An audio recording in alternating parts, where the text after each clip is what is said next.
to Gutter Trash, episode 43. My name is Eric. 43, wow. I'm Jason.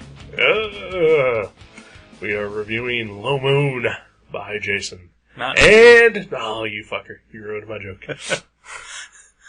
God damn you.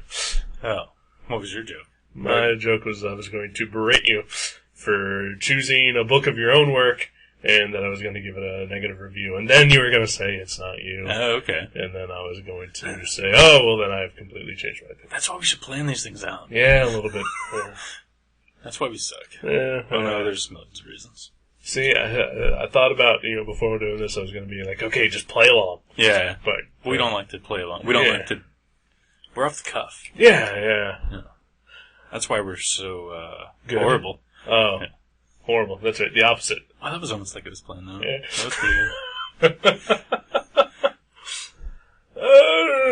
How are you? I'm good. Yeah. Yeah. How are you, the listener? Great. All right. Fantastic. I know Pat should be doing good. I think he's in, South Carolina or something right now. Hasn't he been there since he did the show? Since, June. No, I think he went back. Florida, maybe? Somewhere down south. But, he went to visit his lady friend's parents. That's special. Yeah. Yeah. Good times by all. Indeed. How about you? Oh, working. Working. Working.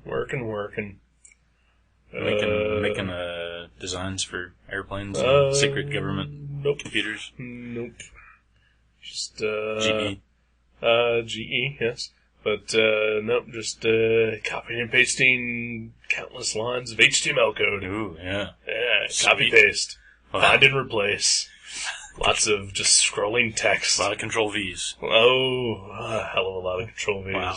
And, of course, some Control C's. Well, of course. Oh, yeah. Stands to reason. Right.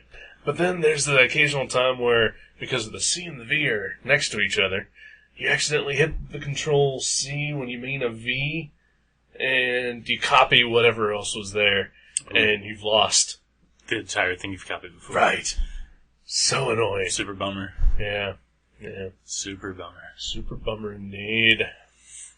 Then, but then, I also do a lot of find and replaces, and you can use regular expressions to find variables within the. Whoa! Seriously, I have no idea what that means. Find and replace variables. Yeah. That sounds like a math class thing. Basically, it's like if I have a file that I'm linking to, and it's ahref equals 002.html. Okay. I can do ahref equals 00 parentheses / d .html, and then it will replace everything, like from 001 through 009 with whatever I'm replacing. I'll pretend as if I understand. That's amazing. Nerds! Oh, yeah. Yeah. So, did something really weird last night. Oh, yep. Bold? I bowled. Okay. That's not weird. First time, I think, ever, I didn't drink when I bowled. That's not true. Oh. Maybe.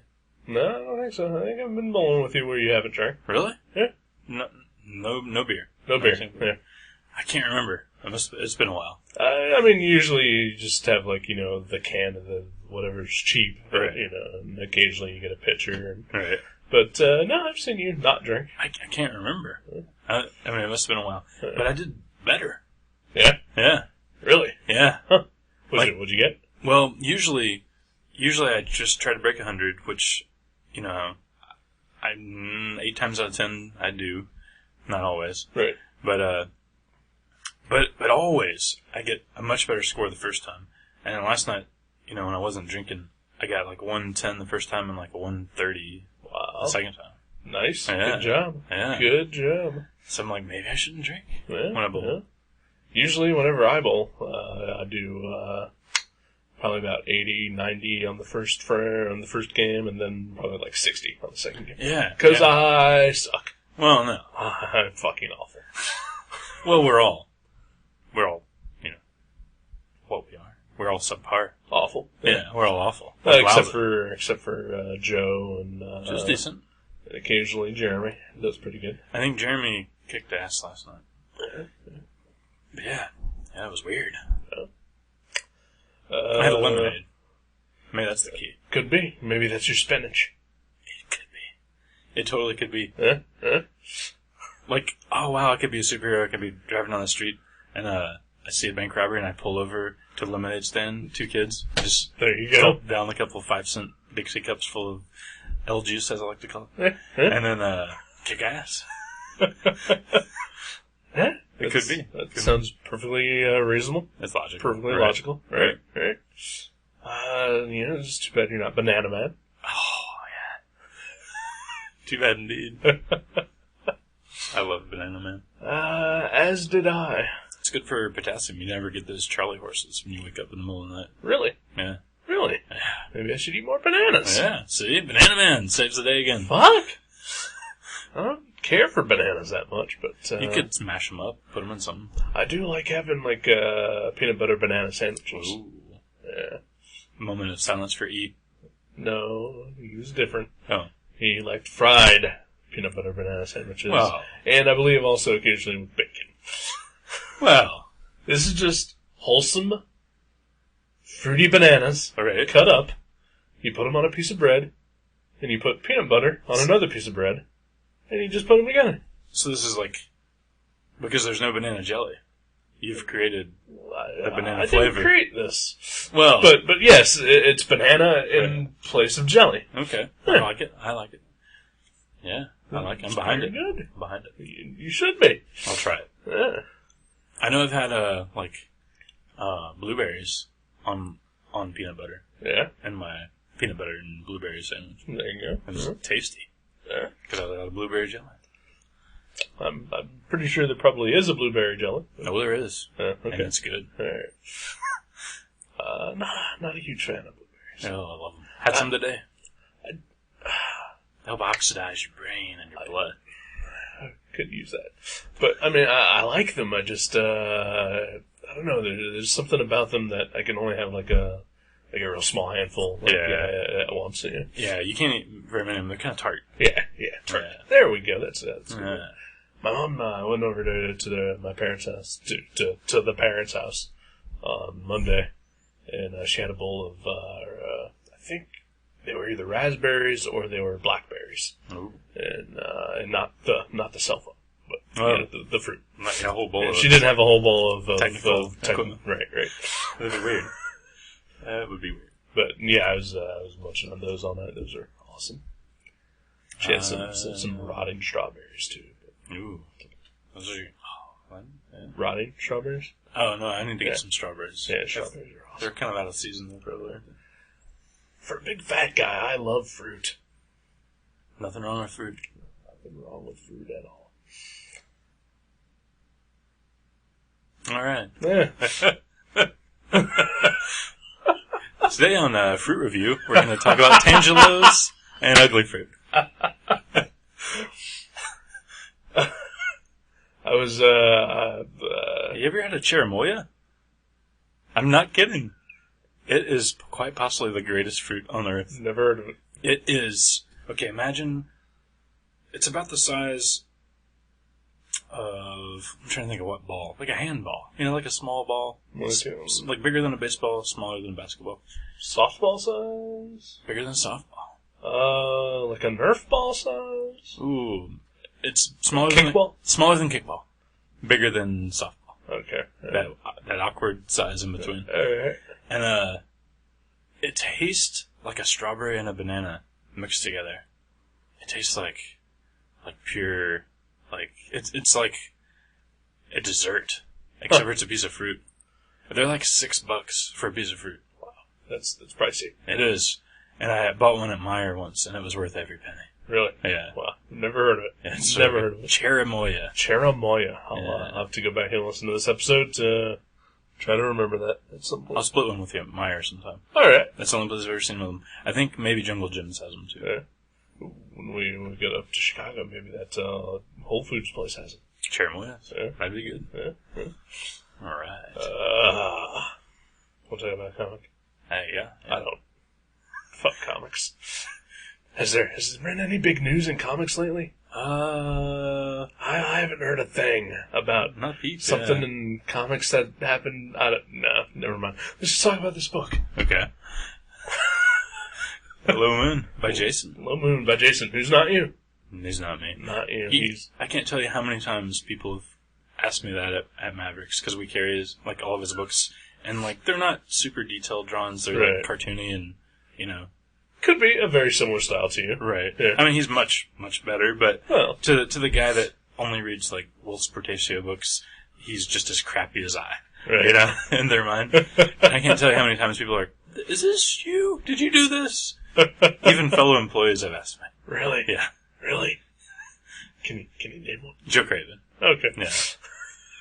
Because actually he was at Pat's website once, his blog. Yeah. Scareblitzy. And he saw like a list of like, you know, things he likes or whatever.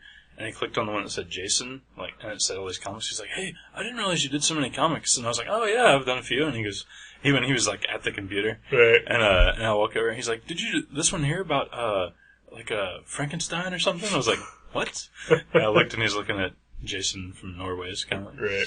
I was like, "No, it wasn't." You did a comic about killing Hitler or something like that. I was like, wait a minute. So he's not you, but he's just as bad as you are. That's what we've learned. Yeah. No. I enjoyed this book. Yeah? Yeah. More than you expected to? I don't know. So you didn't expect to hate it? I didn't expect to hate it. Honestly, I didn't know what to expect. Because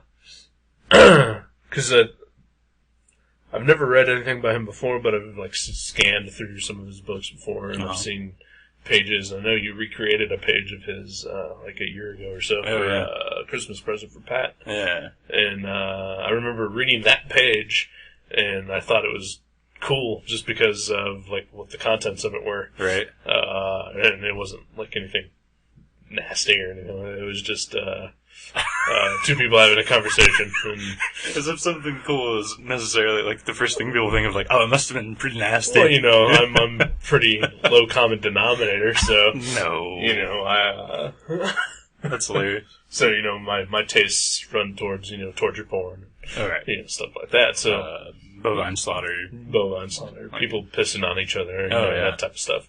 And this is just my everyday reading. What the squares call kinky. Right. So, when I think something's cool, it's not necessarily always that. Right. It can just be like a simple drawing of two characters having a conversation. Which is what basically that page was. Right, yeah. Yeah. But it was also, like, at the same time about, like, the language of comics. And, like, it was awesome. Yeah, it was from Left Bank Gang. That's my favorite thing he's done, I think. But yeah, it's cool.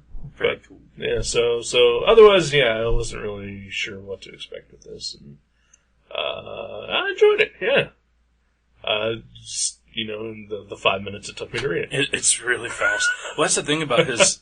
He calls. I mean, I guess in Norway or wherever he publishes Norwegian. He does these small graphic novels. They're usually like I don't know, 60 pages or something. They call them albums over there, and it's just like the standard size. I forget the exact page count, but I mean it's like an exact page count. Like they're always this size. Yeah. And he's used to working in that format.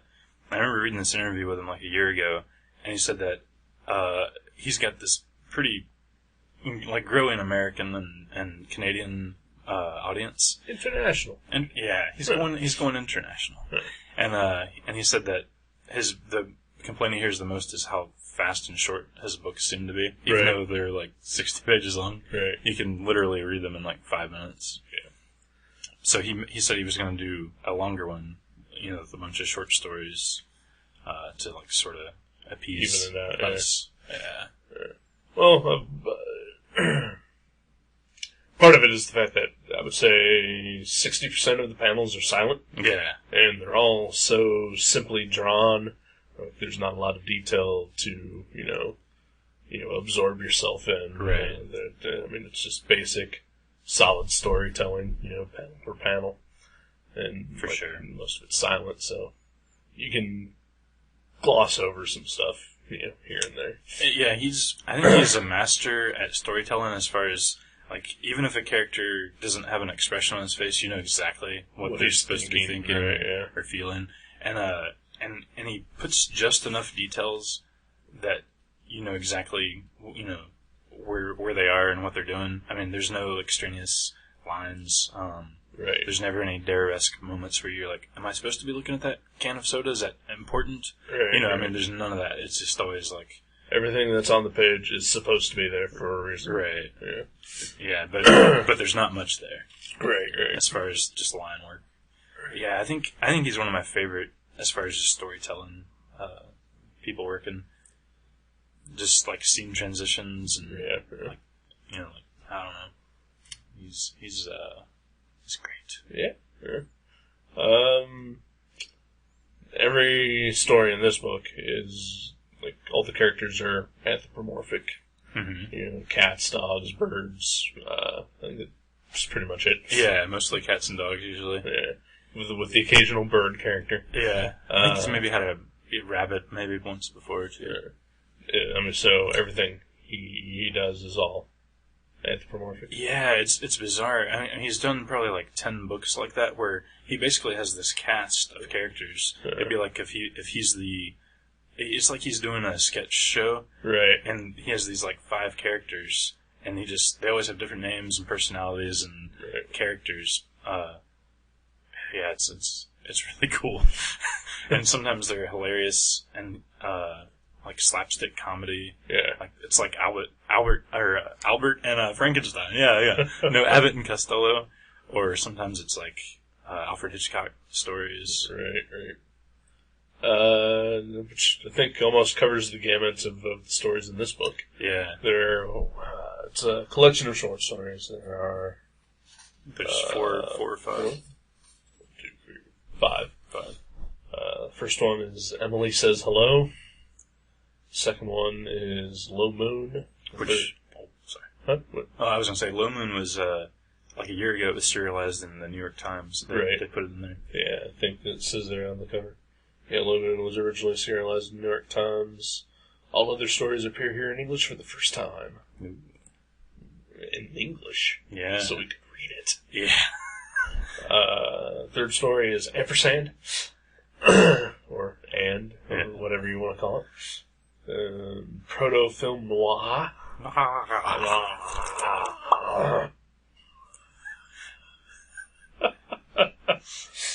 And then the last story is You Are Here. Which maybe was my favorite in there. Really? I really like that one. I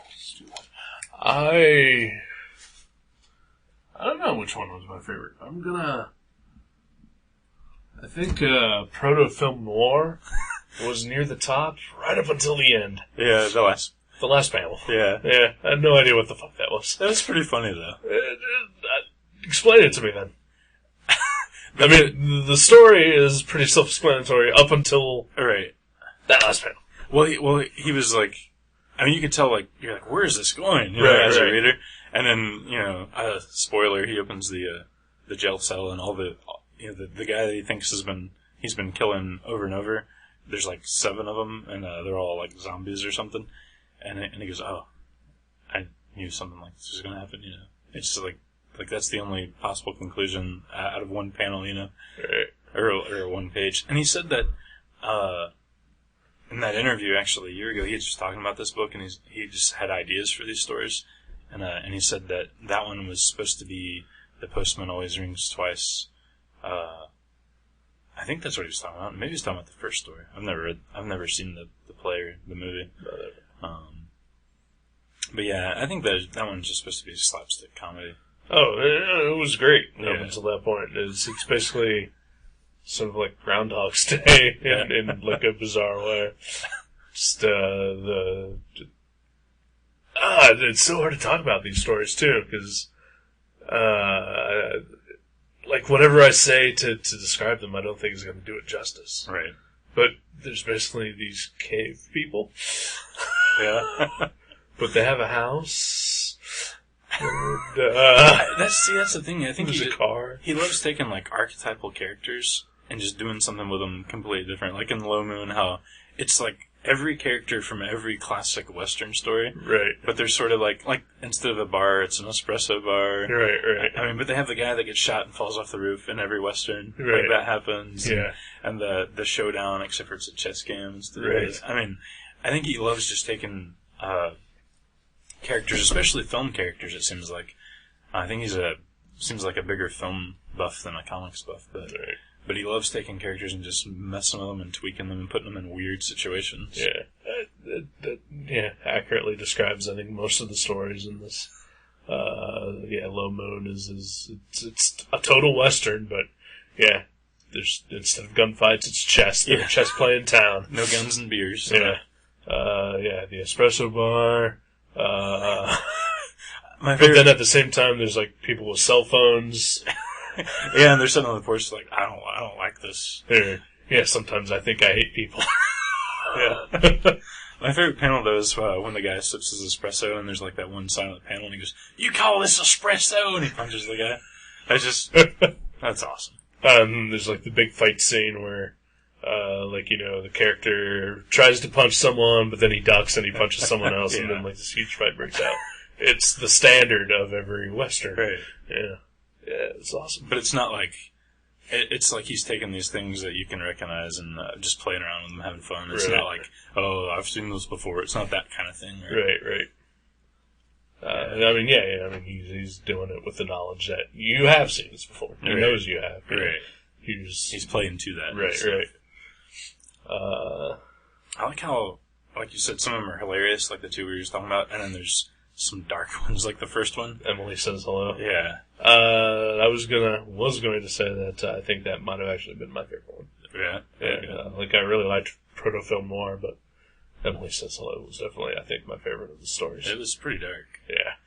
And the last one, it had weird and like surreal and hilarious as it was with like aliens and rocket also ships. Depressing. Yeah, it ends. You're kind of like, oh man, it's like you're like, oh, that's sad. But I mean, she gets to see her family, but right. I don't know. Oh, it's too bad. And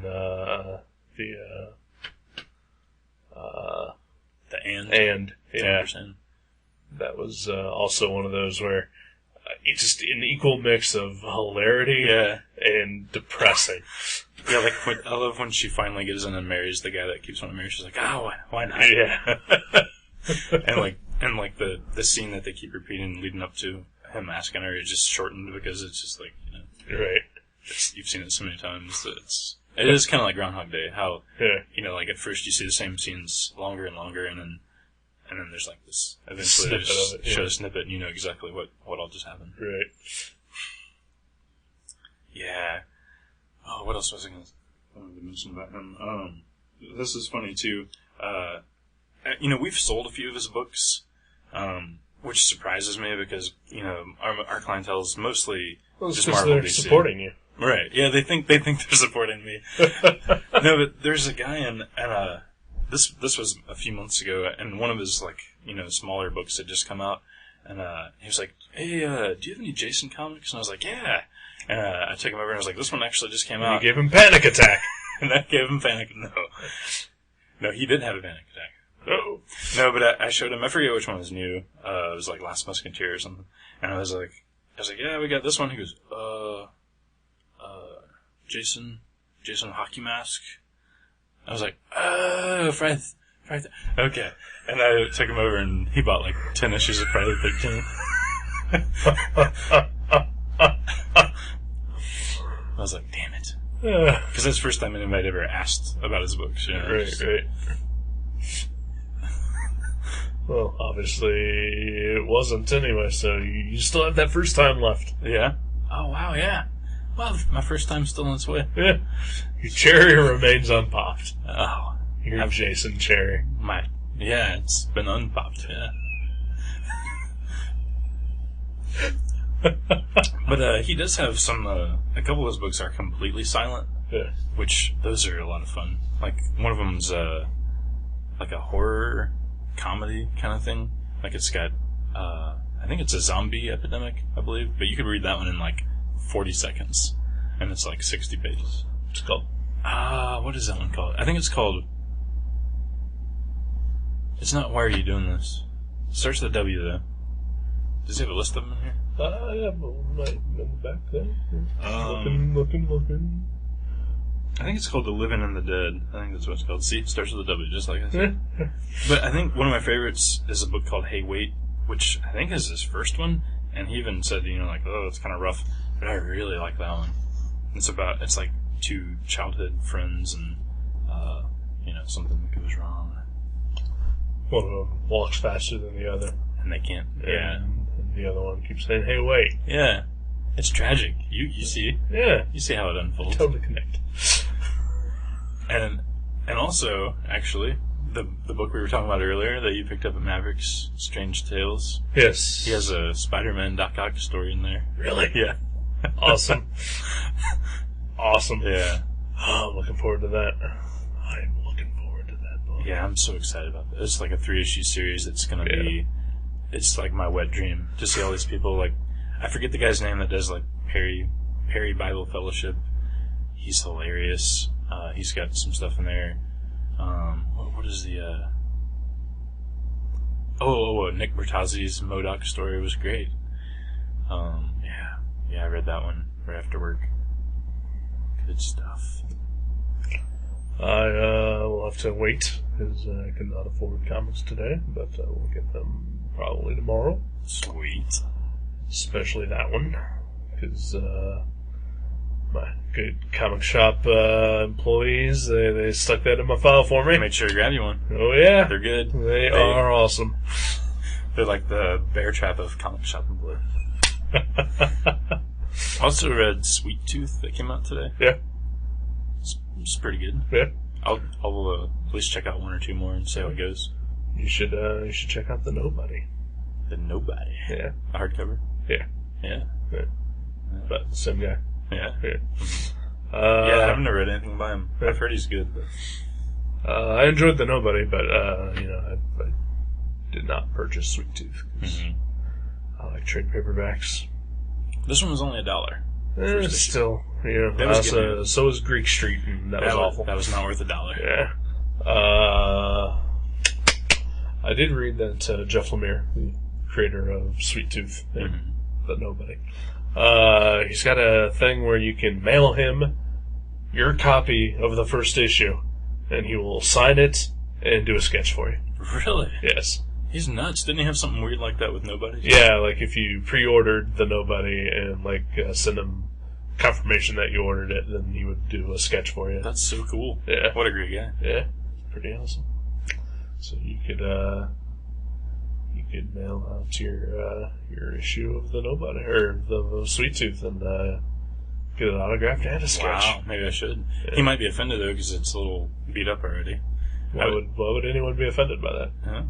It means you read it. Well, I thought he might think I didn't take care of it maybe or something. If anyone gives a shit about that, they need to go suck up the floor. Yeah. Because they're comics, they're not anything else. That's true.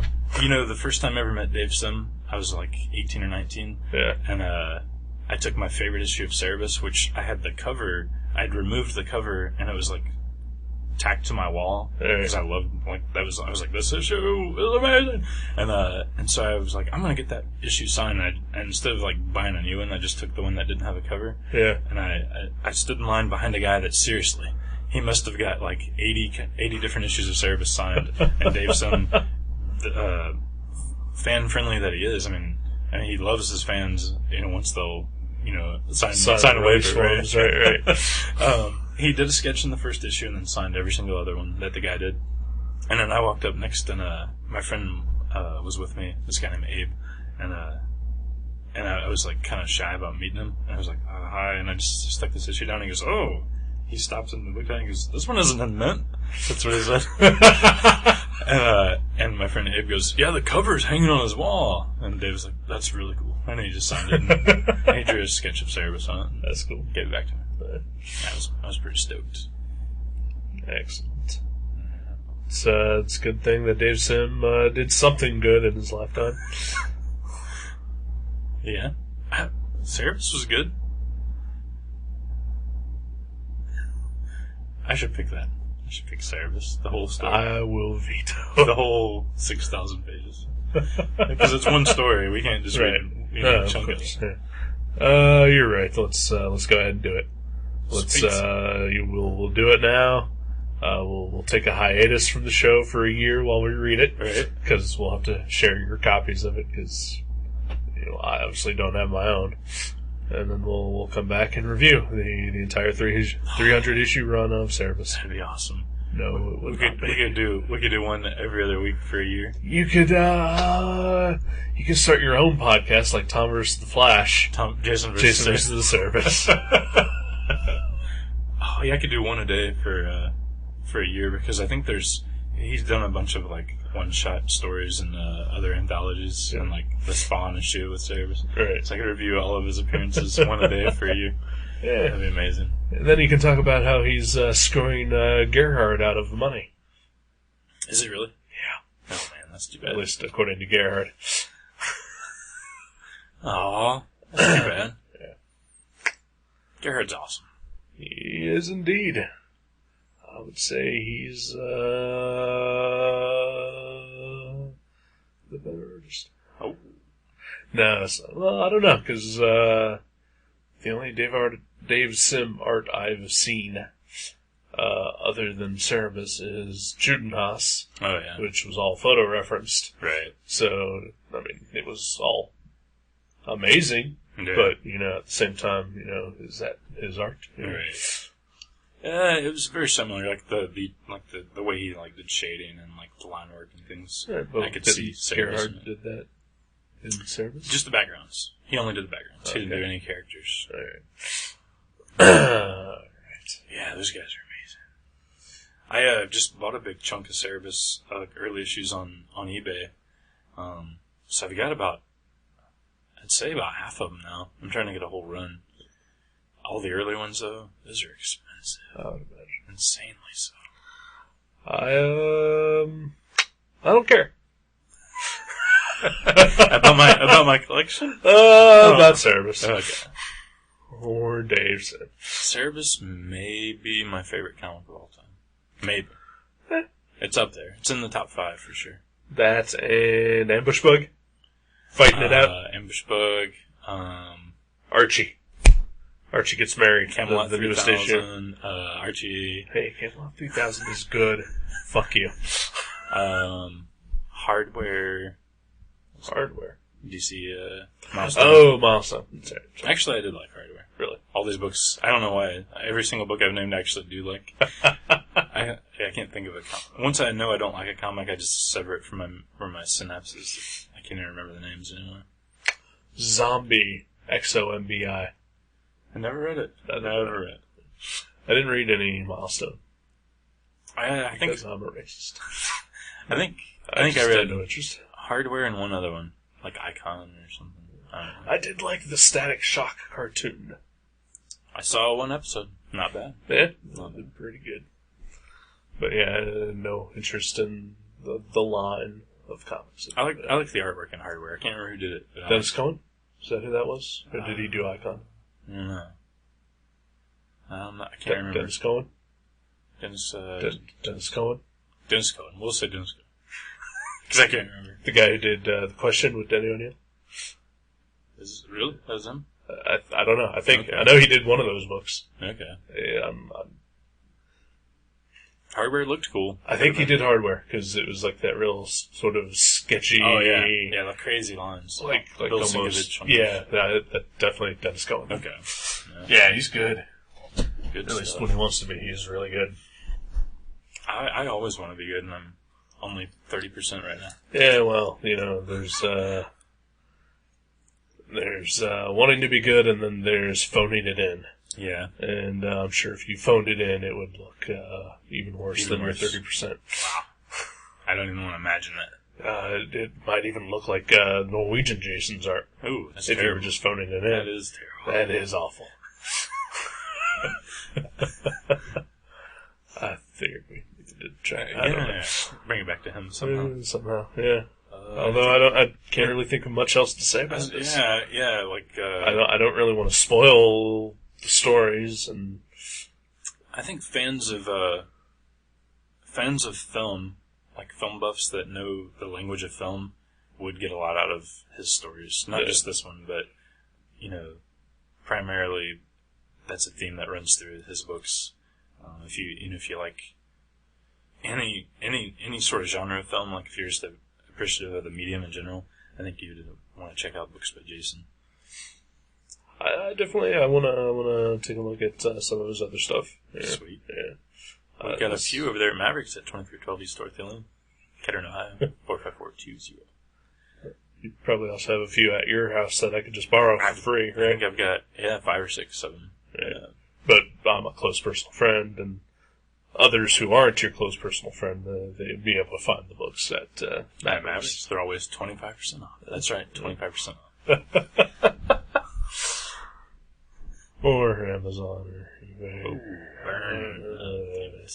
Discount comic book service. Half-price books. Which I don't know where they are anymore. Library. They're over by Wright State. That's a big area. It's a college. Pentagon. It's a big book. Pentagon Road.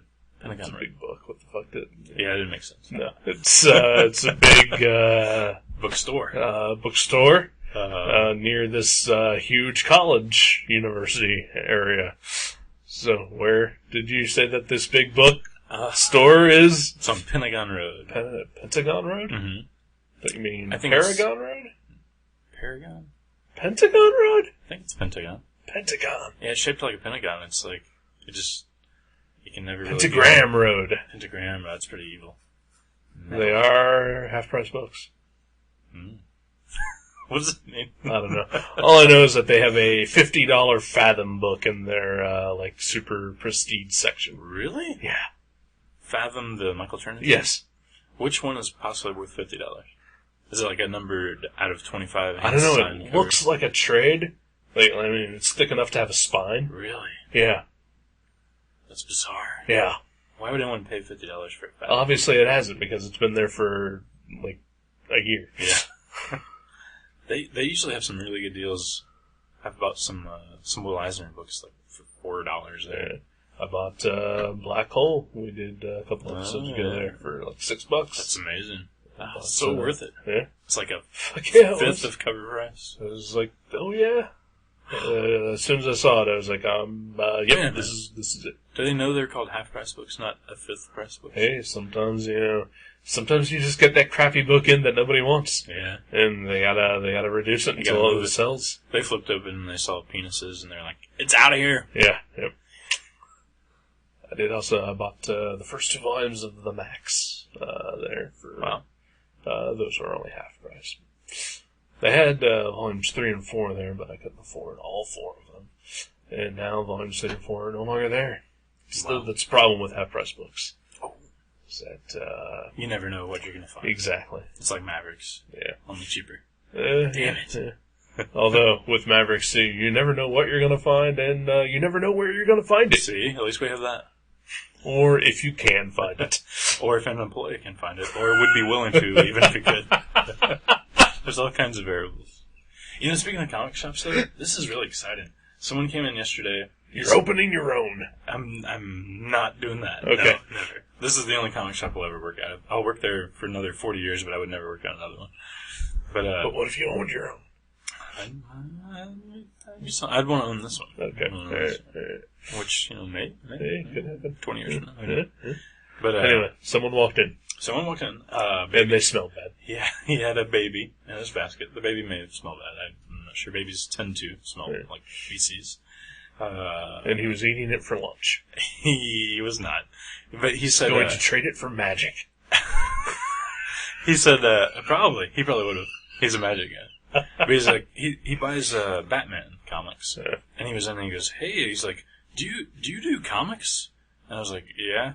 And he goes, well, yeah. He's like, I never knew that. And I'm like, he's a guy, he's one of those guys where, we know each other's names, but that's about it. Right. I know he reads Batman, but I've never really, I don't know this guy really. Right. But he was like, yeah, I was over at Fearless Reader, and there was a guy in there talking about how you do your own comics. And I was like, really? I was like, who's that? And he goes, I don't know, just some guy in Fearless Reader. And he's like, so yeah, do you have one here? And we did, and he bought it. Couldn't believe that. Wow. Getting a lot of exposure I know. from your rivals. I know. That's weird. Yeah. I don't even know. Unless it was Wheeler. That's the only person I can think of. Right. Our friend he Wheeler. shop at Field Street? I think he goes everywhere, yeah. Oh, okay. I've been in there a couple times. It's a neat store. It's a neat store. It's small. It's about as big as this room we're in. They had with a full back issue section. Yeah. the things I remember about that store, the three things, one they had... Dogs? Was there a dog? Oh, yeah, They've got like 4 dogs. I saw one dog when I was there. They've got at And it was least sleeping. 3. Like one huge one and then like 2 small ones. Anyway. They had, in the case, they had a Millie the Model comic that was like the size of a postage stamp from like the 60s. Wow. And it was like $50. Tijuana Bible. No. It was Marvel. Or, no, was it Marvel? I think it was Marvel. Yeah. And then they had Spider-Man toilet paper from the 70s. Every square was a panel from a comic. Because that's about what they're good for. And he had, in his quarter box, a Spanish version of The Killing Joke, which I bought. Wow. Yeah. So I was like, that store is amazing. How bizarre is that? And people in there talk about my books. So I mean, it's just fucking weird. I remember once going to a comic shop in Indianapolis. It was my brother, not my oldest brother, but my older brother. He collects comics for value. Oh, yeah. He's a speculator. Speculator. Yeah. He buys slabbed books and, variant covers and all this stuff. But this was before he got married. And he took me to a comic shop near where he lived. And I remember I wound up buying just a bunch of Marvel Comics Presents because it was right around the same time that the Weapon X storyline was coming out. Oh, okay, the original Marvel Comics Presents. Right. This was, Barry Windsor Smith Weapon X storyline. I had missed most of them, and they had most of them. But while I was going through their stuff, they had whole sections that just had Spanish language versions of Marvel Comics. Oh, sweet. X-Men, Spider-Man. I even saw a couple DC books that were in Spanish, too.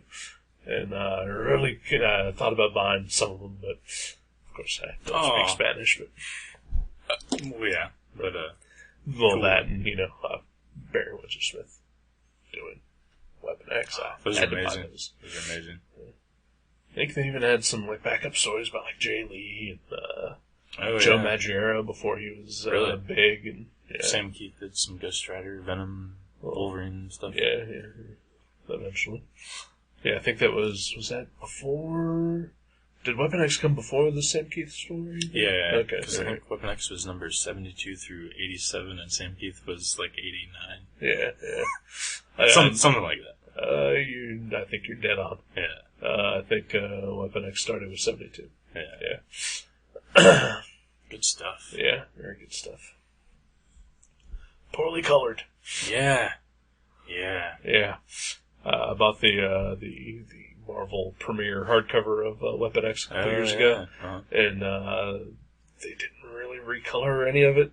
So it was the original colors, and it's all just on nicer paper though. It's on nicer paper, and the blacks look nice, but the colors are all bright blues and purples and yellows and just globs of random colors and just bizarre and poorly done.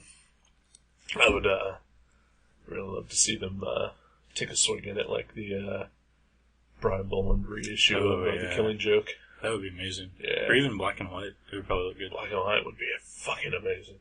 It'd be maybe some gray tone to help separate some of it. That would be great. That would be awesome. Yeah. Write your comics from kids. Yeah. Or it could just be shitty digitally painted by Richard Eisenhower. Yeah. Fuck that guy. I'm not a fan, but I seriously, I've never hated coloring in a comic more than I hate his coloring in a comic. Yeah.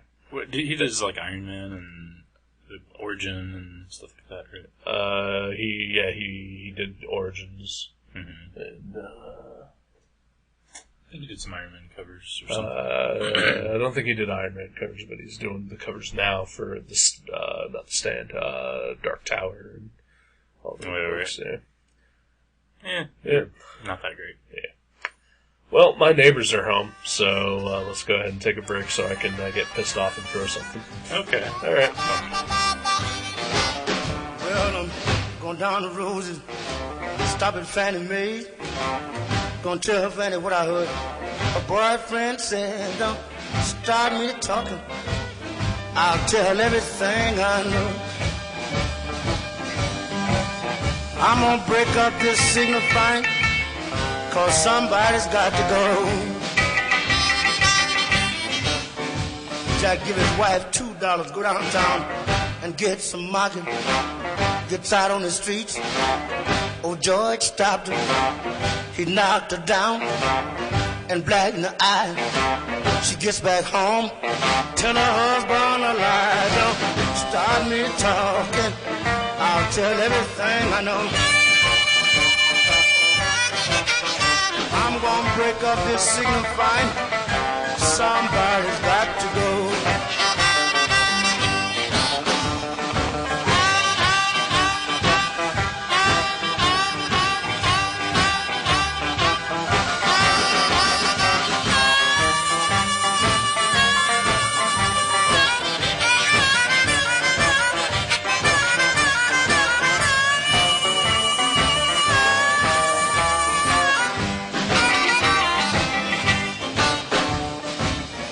Borrowed some money, go to the beauty shop. She honked his horn, she began to stop. Said, take me, baby, around the block. I'm going to the beauty shop where I can get my hair side. Don't start me talking, I'll tell everything I know. Well, to break up the scene fine, oh, somebody's got to go.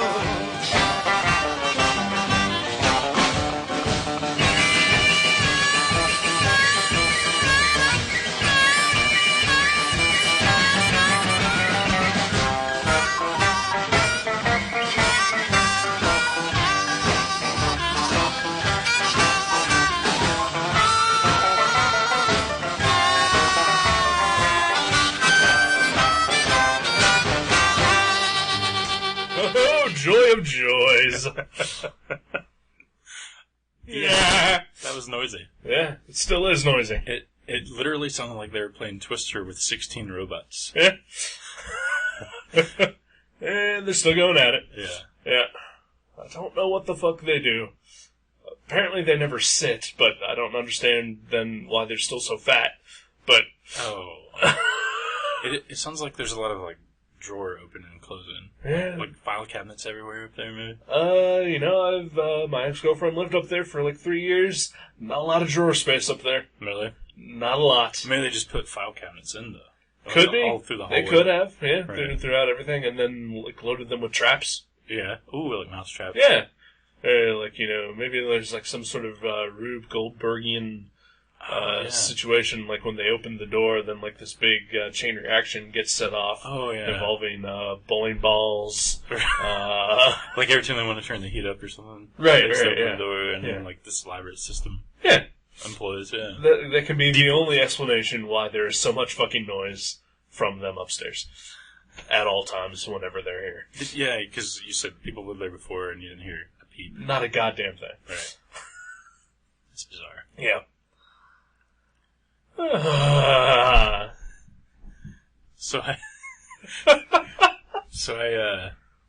watched the Green Lantern DVD. Yeah, so did I. Yeah? Yeah. Oh, wow, let's review it. Fucking bonus. It was really good. I enjoyed it, yeah. Yeah. Alright, that was our review, thanks. John Larroquette. I know, that was awesome. As Tomar-Ray. I couldn't remember the name. The fish guy. He's got the fin on his head with the beak. Yeah. Michael Madsen as Kilowog, doing his piss poor job as he usually does. Clarence Boddicker. Kurtwood Smith. Yeah. Kurtwood Smith. Or Red from that 70s show. Red from that 70s show. I forget who did he do, like the crazy alien that was... He did Kanjaro, the villain. Okay, yeah. He also voiced Kanjaro in the Justice League cartoon. Oh, really? Yeah. Unlimited? Yes. Nice. Or America, whatever. Yeah. That was good. Yeah. I was impressed. I enjoyed it, yeah. Christopher Maloney from Law & Order SVU. I don't know who that is. He's a really good actor. Who did he do? Hal Jordan. Oh, okay. Yeah. I've heard of that character. Yeah. Familiar with this. Yes. Hal Jordan.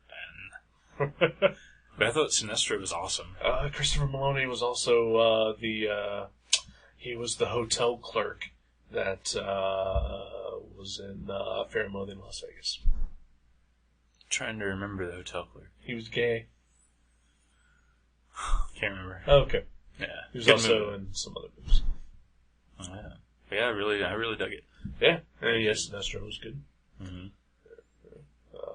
Chip. Chip. The squirrel Green Lantern. Oh, yeah, okay. Yeah. He was great. Yeah. I didn't know his name. Yeah. Voiced by Squiggy. From Laverne and Shirley? Yes. Is that the shorter one? Yeah. He was on an episode of Twin Peaks. He sold Shelley and Bobby the bed to put Leo in. Good stuff. Alright. Yeah, I don't think it was as good as some of the other animated movies they've come out with, but it was still good. I've only seen the Superman Doomsday one, which I like the Green Lantern a little bit better than that. And I saw the New Frontier, which I think is my favorite one so far. Yeah. You also watched Batman Gotham Knights. Oh yeah, I forgot that was considered one of those. Yeah.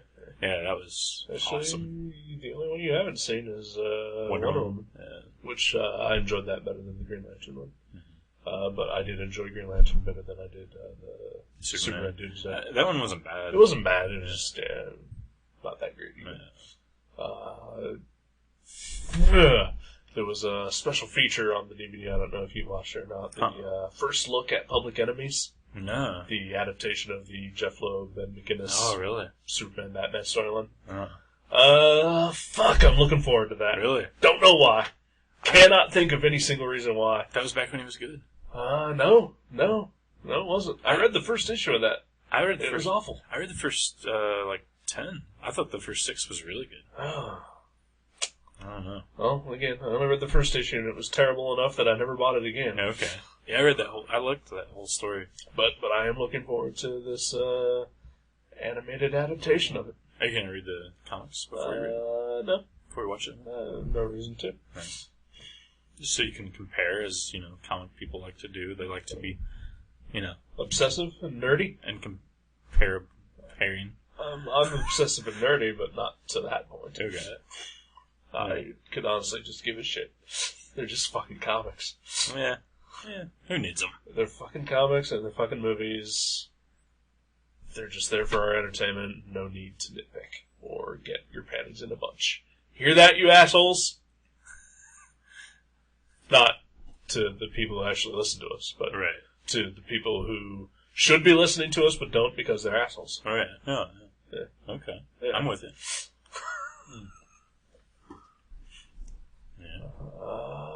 Anything else exciting going on? I don't know. I keep wanting to think that like something big happened in comics recently. Comic industry, nothing. Something. Sort of.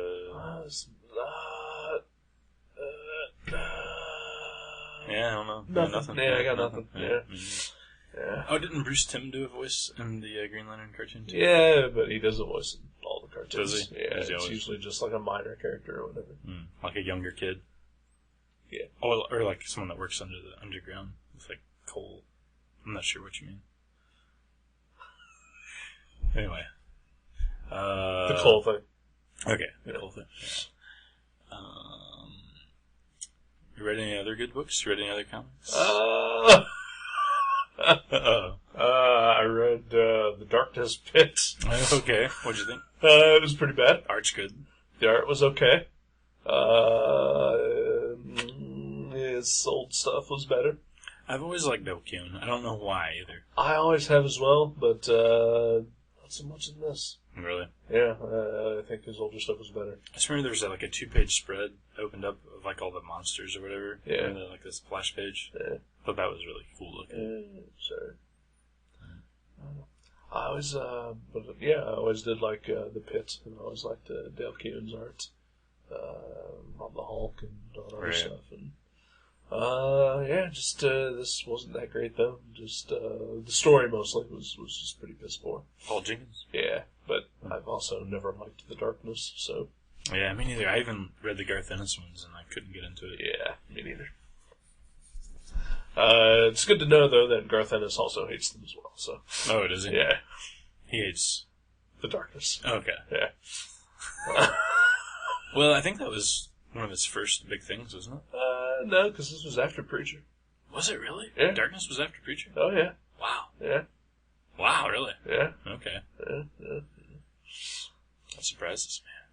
I believe it. I mean, it was pretty much, right at the point where, the popularity of Preacher pretty much just took everyone by surprise, and then everyone just started throwing money at him. Oh, okay. So, sort of at that, upward, swing. Yeah.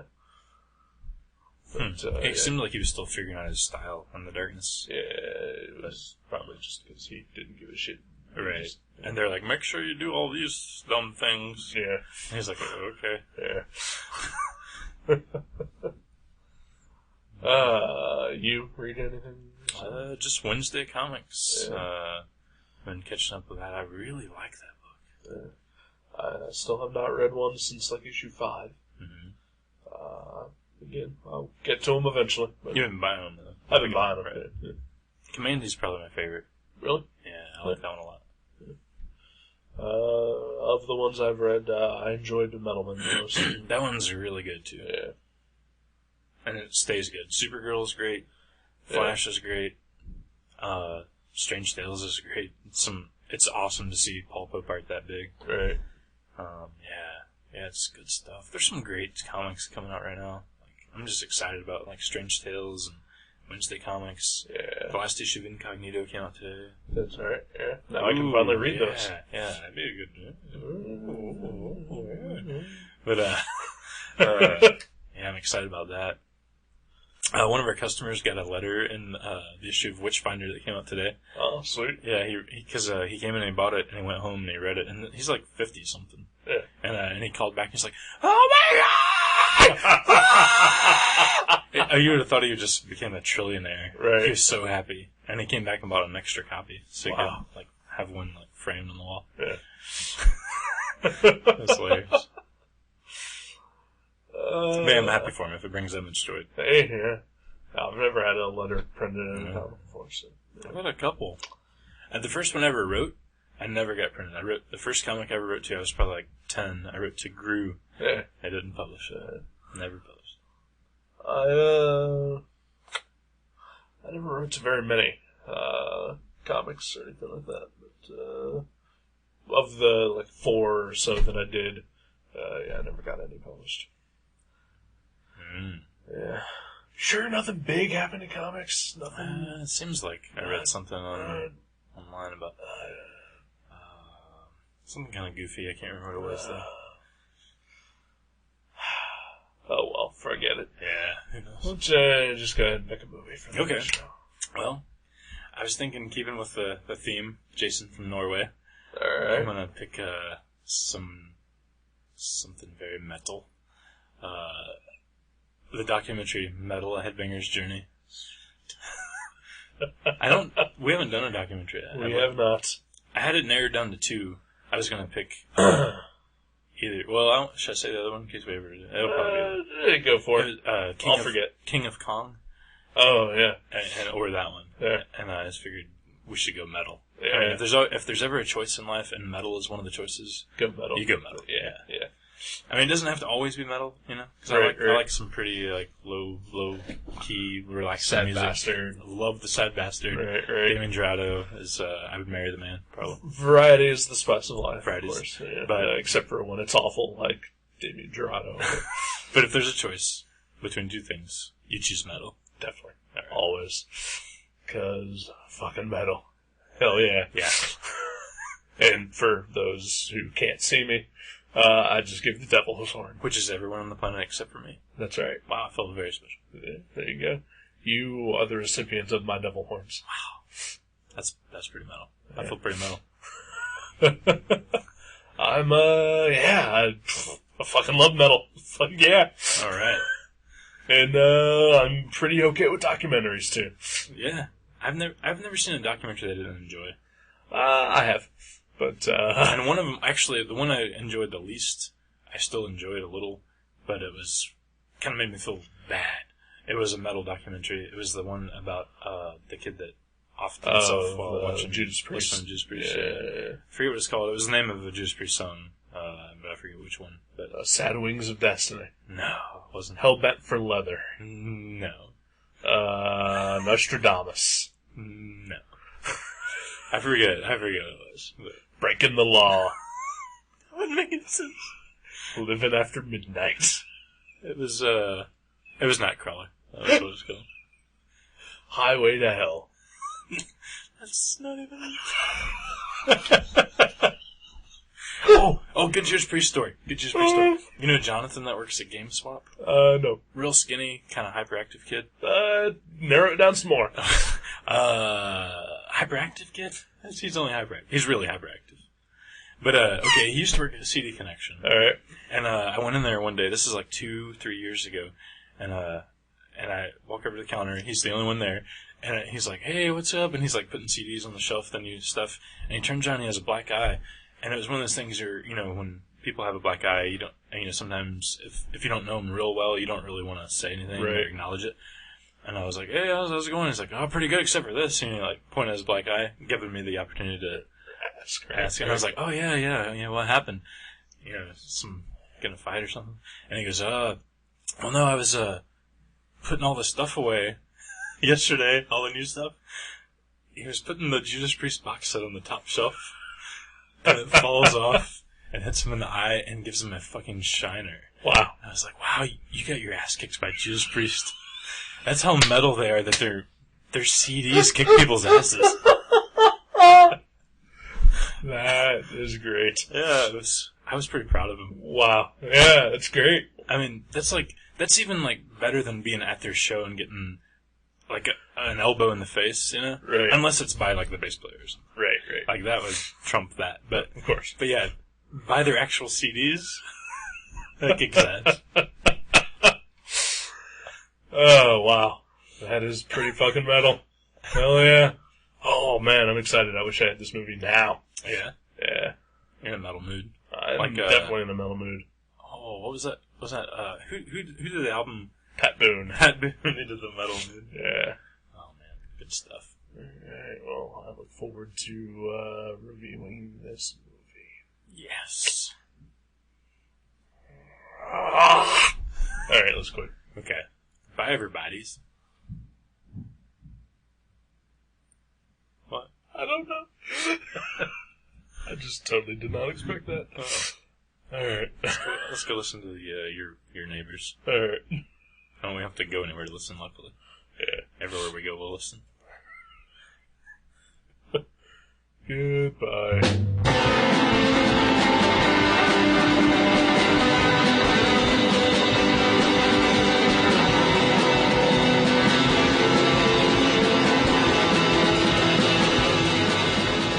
Gutter Trash can be downloaded at www.guttertrash.net, iTunes, Podcast Alley, and Feedburner.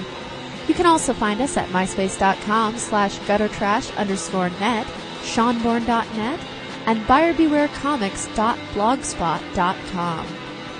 Contact us at eric@guttertrash.net or jason@guttertrash.net. Thank you for listening to Gutter Trash. We'll see you next time.